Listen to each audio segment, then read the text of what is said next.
মুসলিম যুব সমাজ যদি উসমান হাদির মতো হইতো তাহলে দেশের চিত্র এমন থাকতো না।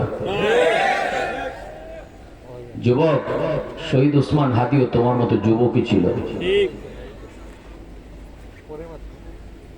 তোমার মতোই যুবক ছিল।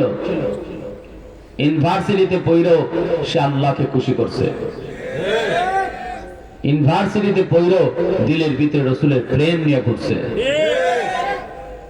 যার কারণে আল্লাহ তার এত সম্মানী বানিয়ে দিছে। সে নিজে অলঙ্কিত হয়েছে, বাপ মারে অলঙ্কিত করছে।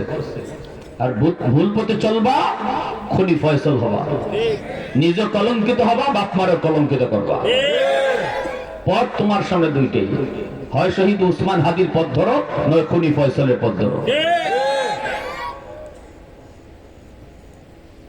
এই যৌবন আল্লাহর কাছে বড় দামি।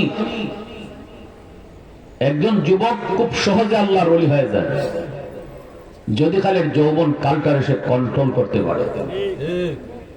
যে পাগলা ঘোড়াটা আছে যৌবনের, এটা লাগাম টান দিয়ে ধরতে পারলেই যুবক আল্লাহর ওলি।